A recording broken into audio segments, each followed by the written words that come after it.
create something really special that I think gamers are going to love and enjoy. Obviously, it's brought to you by the team that created Arkham Asylum, Arkham City, and Arkham Knight. And in fact, this is a continuation of the Arkham-verse. You either die a hero, or you live long enough to see yourself become the villain.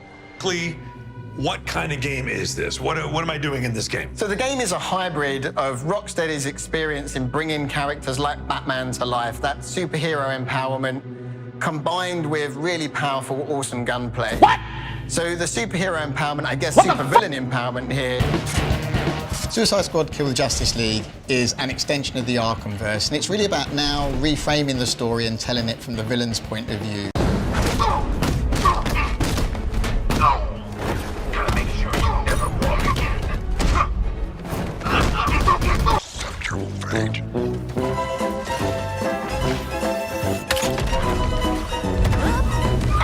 Should clear the area, Werewolf. Look how they massacred my boy.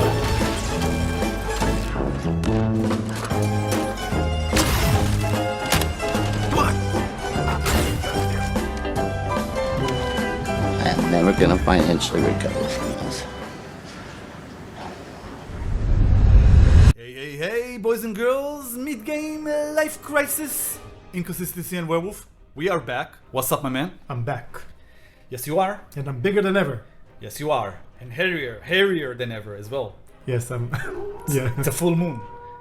Anyways, Werewolf, my man, you wanted to talk to me about something that's been bothering you, that you've read online. Yeah, well, Jason Schreier is the Bloomberg reporter. He basically published an article. You can find it on Bloomberg. I recommend. It's a good read. He's one of the best out there, by the way.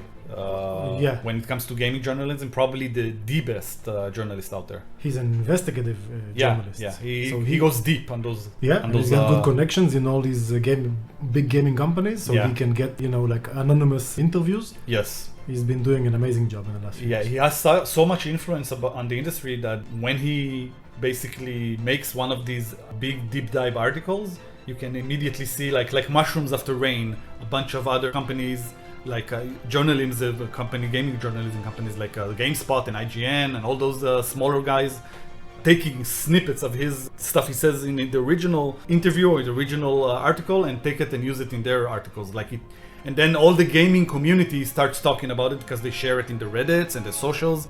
So sure. he has a true effect on the industry. The things he say and the things he investigates matter. Yeah.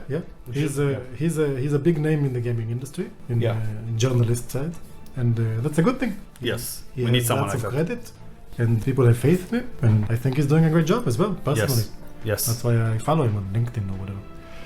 In the story, he basically boils down into the essentials why Suicide Squad is one of the biggest blunders of the industry to history, basically, to this day. They lost $200 million on this game. Lost. And the live service phenomenon known as Suicide Squad Kill the Justice League? Yeah, that one. Shocking. The game is still running, right? You can still play it. Yeah, I think it's in season 3 or 2. I don't even know. People are saying that after season 4 it's done. They're gonna shut down the servers. That's the rumors. Nobody of course confirms it, but those are the rumors because you buy the servers for like X amount of time to the future, and at some point the contract is gonna run out, and then you cut it out. You just move on. You shutter everything and you move on. Like the game never existed. Even if you rented the servers, the upkeep, the maintenance, these things are costly. It's amazing that they're still running with this game even after it obviously is a flop. Oh, it's a huge flop. A $200 million flop. Oof.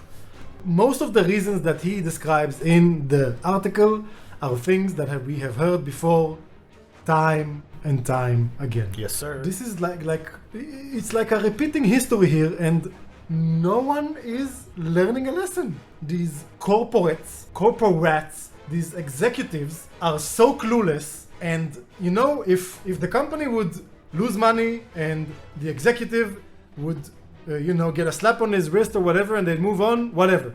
He wants to take a risk and lose, that's his thing. But they never pay the price. Never. This is what's annoying about this. This is what CEO. pisses me off. The CEOs take a huge The executive, paycheck. it's not just the CEO. There's lots of execs there. Yeah.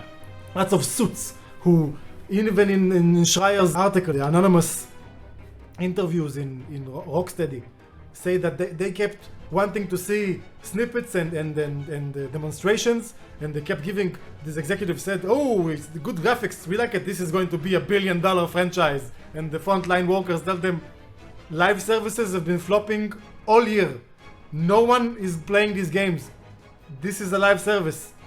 No, this one will be different. I mean, there are a few live service games that are done correctly and are actually very successful, like, Helldivers 2, and I guess the Destiny 2 game, I guess, just had a new DLC come out, a new expansion, which is getting really good reviews. And that's a live service game that's been running for years. So you do have, like, a few exceptions to the rule, but in general, you're absolutely correct.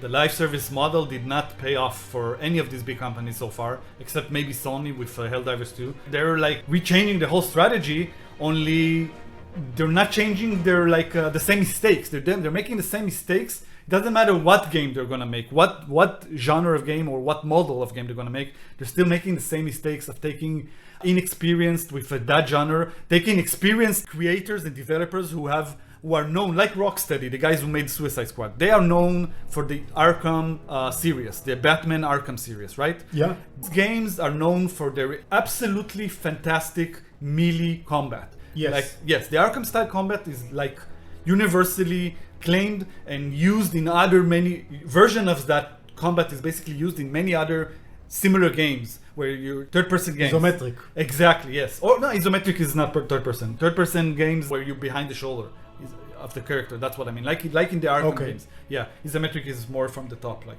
anyways, yeah. So Which is also third person. yeah. Let me put it this way. Yes.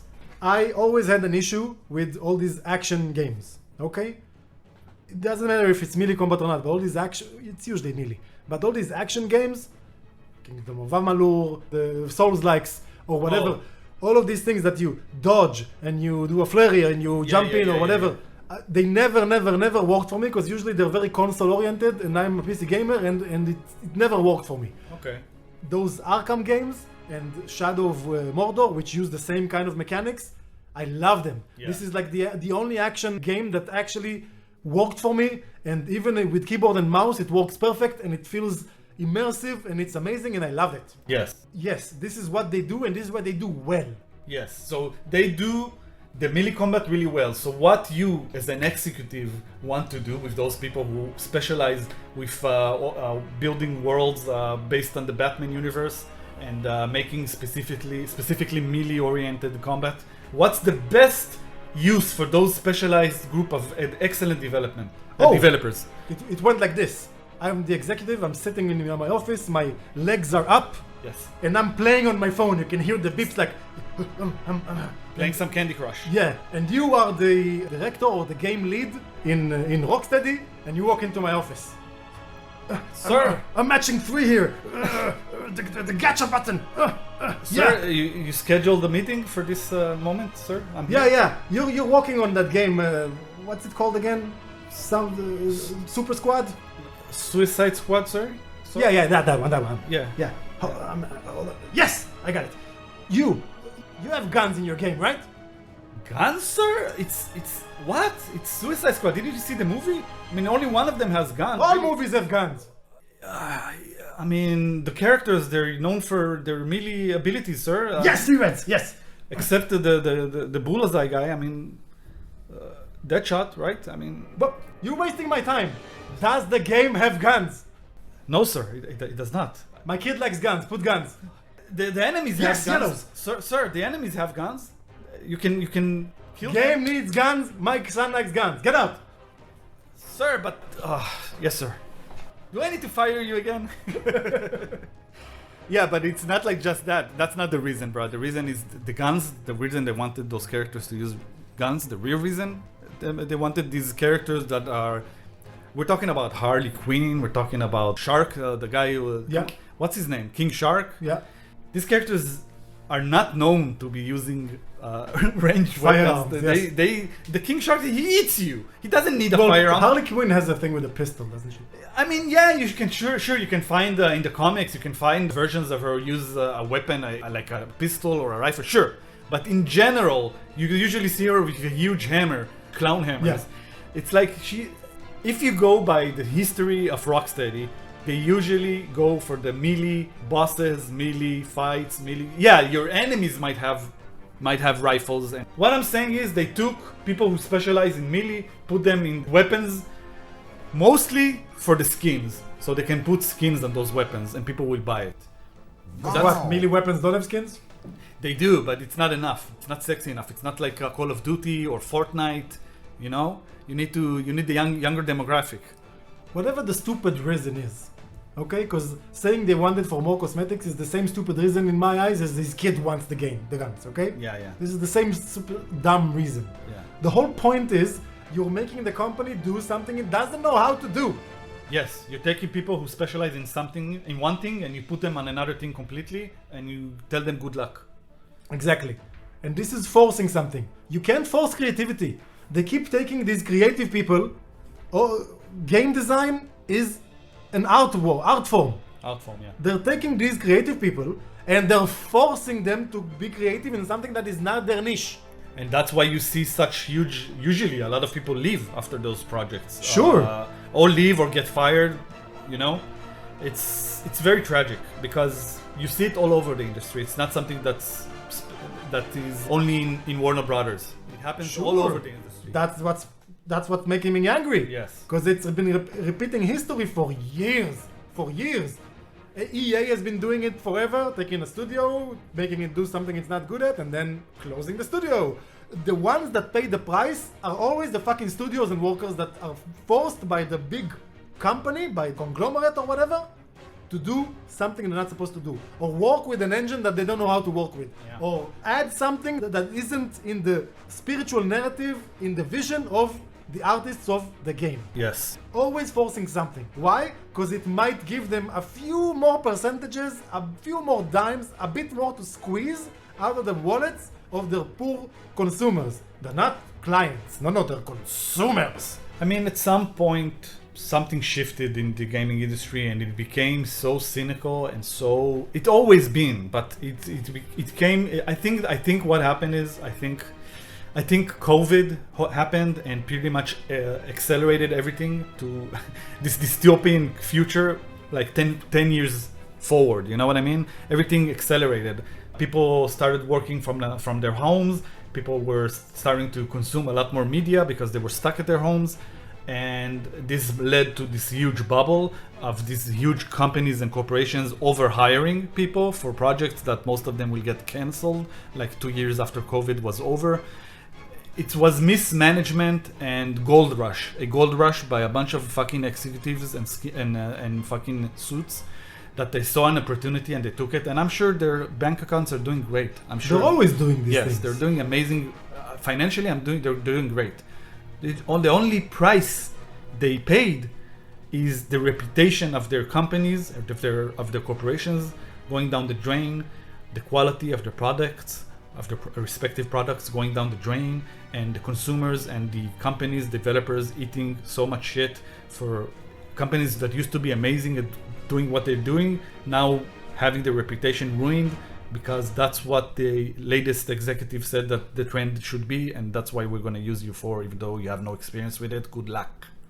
That's exactly what I'm saying. This is exactly what's pissing me off.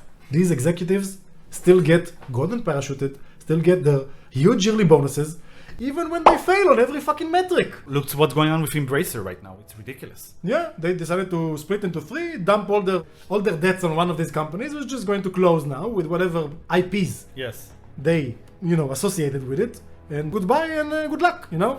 Let the ship burn. It's all these scummy capitalist tactics. Look at, what do you call that? Unity. Yeah. Well, that's the indie world, right? That's the most used engine in the not anymore. in the indie and AA used to be in the indie and AA sphere basically. And they brought that. I think it was Andrew Wilson. I don't know who they brought. EA, the EA yeah, CEO. the ex-EA. Yeah, the cyber guy. Yeah. He literally looks like a cyborg. He doesn't look human. So it's Andrew Wilson because they call him Android Wilson. Yeah. I think Jim Sterling he called is that. an Android Wilson for sure. Anyway, They brought him into to there. He decided that great idea of repricing the thing with large companies or whatever. They changed that, completely wrecked the company, lost every faith of any developer on the planet. Talks crashed. No one wants to talk about this engine anymore, and he got golden parachuted out after destroying the company. Look at Warner Brothers. You got David Zaslav. The company, under his leadership, from 2022, 2 years ago, it had a stock worth of like $24. Today, it's worth like $8. And one of the biggest flops in gaming industry was under his wing. And you think he's paying anything for it? You think someone told him, no, you need to make less money now? Or let's keep your yearly bonus? Nothing. He still gets rich, gets all the bonuses, but people are asking, are you gonna close Rocksteady? Are you gonna fire people there now? Because Rocksteady are sure the ones to blame for the failure of this game, right? Rocksteady will 100% get shut down or sold in the next few months. I'm calling it right now. Once Suicide Squad closes its servers, they will 100%. This is what's going to happen to Bioware. It's like they took a highly specialized company that used to make RPGs, extremely. One of the most successful RPG making companies in the history of gaming. Yeah, and they took them and they said, hey, take a new fucking engine, a game engine. You used it in Inquisition, it worked out, even though it was a fucking miracle apparently that it even got that the game was even made with that engine. And they said, look, it worked with Inquisition. Let's take the same shitty game engine. It's not a shitty game engine. It's a very good game engine, but it's very, very complex, and it wasn't made for RPGs. Exactly. It was made for shooters. It was made It was actually the basis of the whole Battlefield games. Yeah. So it wasn't made for RPGs, and it gave them so much trouble in development to Bioware. Yeah, it gave them so much issues. So the geniuses in EA said, okay, let's take your best team and make them make a new game called Anthem. And make it a shooter-looter with the same engine that you almost destroyed your last game. Good luck. Yeah. Good luck. What do you mean almost destroyed? Before Anthem, there was Mass Effect Andromeda done with the same engine, and that game was horrendous. Yes. Horrendous. Also made in the same engine. Yeah. Crazy. Anyways, yeah, guys, I think that's all we got to say about this, right? Yeah, guys, I'm sure there are many more big things that are wrong with this industry, specifically the corporate industry, the corporate gaming industry. So tell us what you think. Give us your 2 cents about everything wrong with this shit, and then, just let out the steam, because we all know the devil. Come on. I mean, yeah. Let us know what you think in the comments below, guys. Do you think we're making too much out of this? Maybe this is just the price of business, and this is how the gaming industry is shaped up to be, and there's nothing we can do about it. Maybe people think that. I don't know. Or maybe you think more in line with us and think that this cannot continue. This is not sustainable and something needs to change, or this is going to keep happening and eventually there will be no good AAA games developers left at this rate. Thanks, guys. I'm Inconsistency. I'm Werewolf. Midgame Life Crisis. See you around. Bye.